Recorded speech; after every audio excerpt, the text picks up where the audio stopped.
Let's unpack this. You've given us these sources and you want the core stuff, right? Fast, thorough, no fluff. Exactly. Get straight to the useful bits. Right. So today we're diving into online side hustles. It's exciting, yeah, but wow, also full of pitfalls. It really is. Things change so fast online. And the source material, especially the YouTube transcript about what not to do, it starts with a pretty sobering stat Which one? that, 65% of new businesses fail. It's a high number. 65%. Okay, that really highlights it. If you're going to put your energy into something online, you really need to pick carefully. Avoid those known dead ends. For sure. Saves a lot of headache later. And that's basically our mission here today. Using these sources, we want to look at some online business ideas that maybe sounded great or even did work for a while. Yeah, maybe don't anymore. Exactly. They might be outdated or just, well, too risky now. We want to help you spot these traps so you can focus on things more likely to actually make money. Perfect. Okay, first up, the source flags something that looks super simple, maybe even lucrative on the surface. Yeah. Rain videos. Ambient noise stuff on YouTube. Right, yeah. Rain, blizzards, forest sounds, that kind of thing. The appeal seems pretty clear. People like background noise for focus, for sleep. Totally. And the method a lot of tutorials teach is simple. Grab free stock video from places like Pixabay, get some royalty-free sounds, loop them together in an editor. Seems easy. Minimal effort, potentially big rewards. And the numbers the source mentions are, well, they're kind of mind-blowing. It talks about using an average RPM revenue per 1,000 views of $4. Yep. And it estimates one rain video, just one, with over 200 million views, could have made over $800,000. Wow.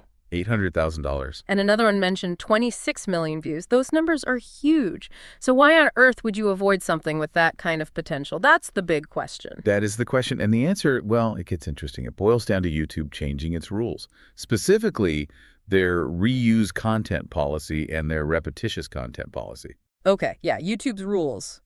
They can be tricky. Break those down for us. Sure. So reuse content basically means you can't just take stuff from somewhere else, even if it's free stock footage like Pixabay, and upload it without adding something significant yourself. Like what? Commentary, editing? Exactly. Commentary, educational value, some kind of transformation. Just looping stock footage often doesn't cut it. And then there's repetitious content that's aimed at channels where all the videos basically look and sound the same, like they're made from a template. Ah, okay. And how does that hit those simple rain videos? Well, that basic method is entirely reused stock footage, right? No real added value. And ambient videos, just by what they are, tend to be repetitive. Yeah. Same kind of look, same kind of sound. So you put in the work, you get the views. But when you hit the monetization threshold, the point where you can apply to earn ad revenue, YouTube often says no. They flag the channel for reused or repetitious content. So it's not that people stopped watching, it's YouTube saying, nope, we're not paying for this kind of content made this way. Precisely. The platform holds the keys to monetization. But, and this is important, the source points out a key difference. It doesn't mean all ambient channels fail. Oh. Channels that actually film their own footage, like the example given Stardust Vibes, who literally goes out and films for hours in the rain. They create original content. Right. They can get monetized because they're not just reusing stock. They've added unique value. They own the asset. Okay, that makes perfect sense. So the takeaway is relying purely on easily copied stock stuff is super risky on a platform like YouTube where the rules can just change. Originality is key there. Absolutely. You're vulnerable if your whole model is based on freely available stuff. Yeah. Which kind of leads into the next example, shifting over to Amazon KDP, creating blank books. Blank books. You mean like journals, diaries, that sort of thing? Yep, exactly. You design the cover, maybe some simple line pages or basic prompts inside, but the user, the customer, provides most of the content by writing in it. And the appeal there seems pretty straightforward. Low effort. Definitely low effort compared to writing a novel. Plus, some of these, according to tools the source mentions like KDP Spy, apparently make serious money. Tens of thousands a month for some journals. That's a huge pull. And Amazon KDP, Kindle Direct Publishing, makes uploading and selling free and easy. And KDP had this killer feature, right? For print books. It did. Besides digital ebooks, KDP does print on demand for paperbacks. And the big thing was they used to give you a free ISBN for those print books. Right, the International Standard Book Number. Why was free such a big deal? Aren't they just numbers? Well, they're necessary for tracking books commercially, and they're usually not free. In the U.S., buying one from Bulker, the official agency, costs $125 for just one. Or you can buy a block of 10 for around $295. Okay, $125 just to list one journal. Yeah, getting that for free from Amazon was a massive saving. An incredible bargain, yeah. It lowered the barrier to entry significantly. So what's the catch now? What changed? Why is this a problem for people starting out? Amazon updated their policy. Plain and simple. They specifically stopped offering the free ISBN for what they call low-content books. Which includes those journals and diaries. Exactly. So if you want to sell your blank journal as a physical paperback through KDP, which, let's be honest, is how people want journals. They want to write in them. You need an ISBN. You do. And now you have to buy it yourself. So fork out the $125. Yep. Or $295 for 10. And this is where the source asks a really critical question for you, the listener. Is it really worth risking $125 up front to compete in a market that already has like 70,000 other journals on Amazon? Yeah, that upfront cost really changes the risk, doesn't it? You could spend that money and just get lost in the noise, make nothing back. It makes it much tougher for newcomers. Unless your journal idea is incredibly unique and well marketed, the odds of losing that investment are maybe higher than turning a profit. Are there any KDP alternatives that still work? According to the source, does anything still get the free ISBN? Yeah, it mentions that medium content books, think coloring books, puzzle books, activity books, they are still eligible for the free KDP ISBN. Okay, so that's an option. But I feel a but coming. You guessed it. The caveat is that those niches, especially coloring books, have also exploded. They're super competitive now, too.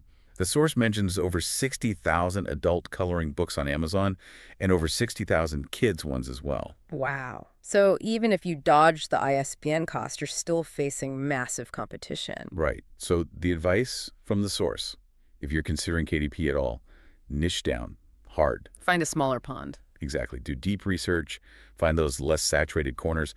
The source uses the example of comparing like 50,000 plus dog coloring books to maybe only 30 paintball coloring books. That's the kind of difference you need to look for to have a fighting chance. Okay, so niche research is key for KDP. Got it. Let's move to the next one. Redbubble, print on demand. Yeah, Redbubble, where you upload a design, they put it on T-shirts, stickers, whatever, handle all the printing, shipping. And you get commission, like 10, 20%. That's the model. And the source creator mentions having personal success here, but also says things have changed. And for most people, not for the better. What was the original appeal? Huge platform. $100 million plus in annual sales mentioned. Free to start an account. And you don't even need to be a great artist. Design tools like Canva make it accessible. And it really took off during the pandemic. It did, yeah. Sales boomed, partly because of demand for things like custom face masks.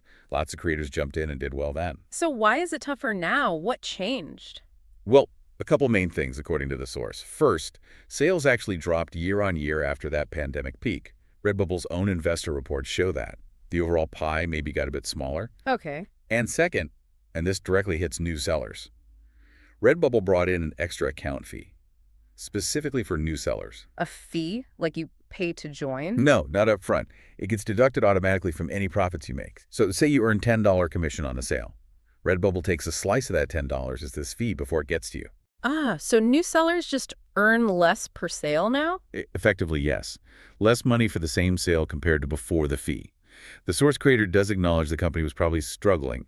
Hemorrhaging money was the phrase used, so maybe the fee was necessary for them. But from a seller's point of view, it just means less income potential. Right.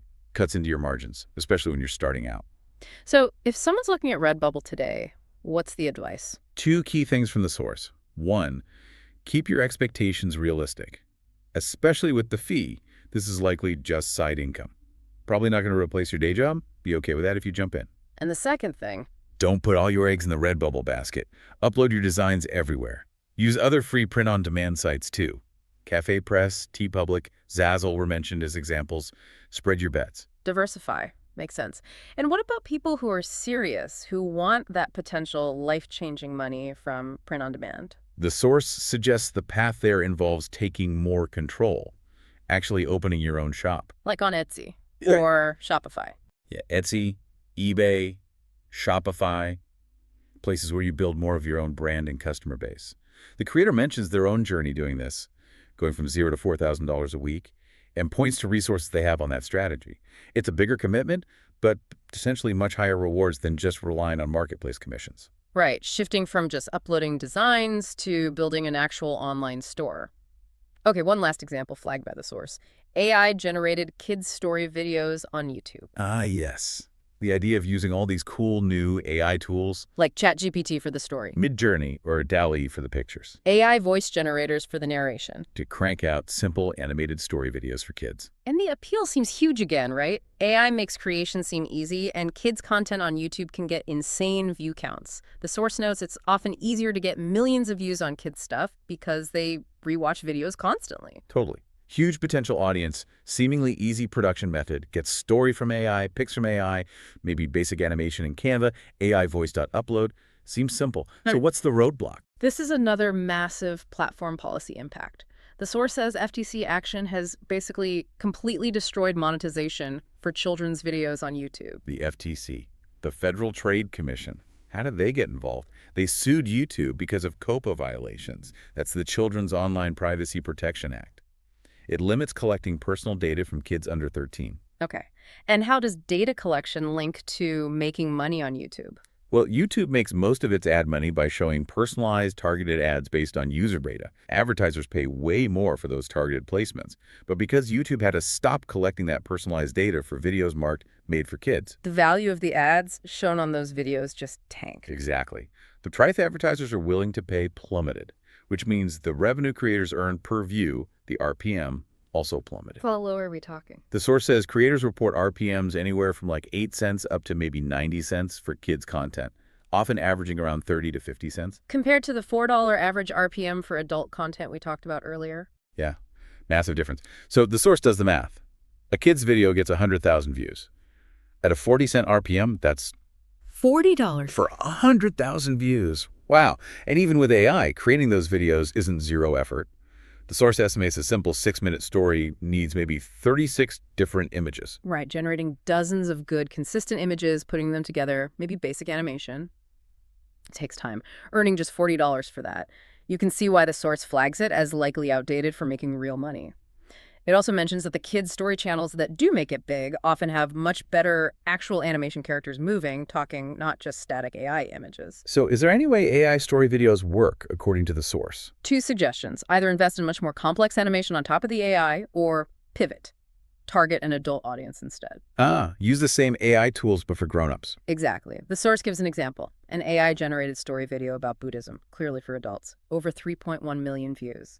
Using that $4 adult RPM estimate, that's potentially around $12,400. Okay, $12,400 versus $40 for maybe similar creation effort.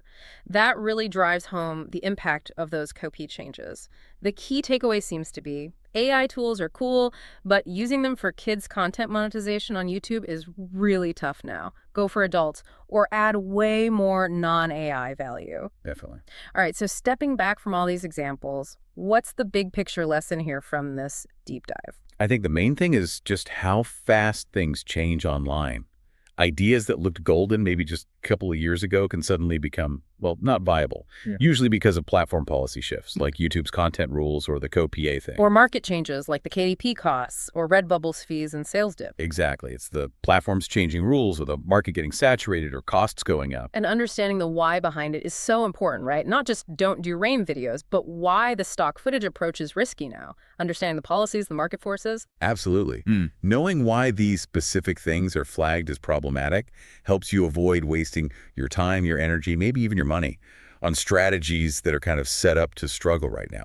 That lets you focus your efforts better. Which leads to maybe a final thought for you, our listener, to mull over. Given how much these platforms and markets can shift and flip promising ideas on their head, what's the most crucial thing for building something sustainable online today? Is it being incredibly adaptable, always ready to pivot and chase the latest change? Or is it maybe more about focusing on creating something truly unique, something with inherent value that isn't quite so dependent on the whims of one specific platform or algorithm? Something to chew on.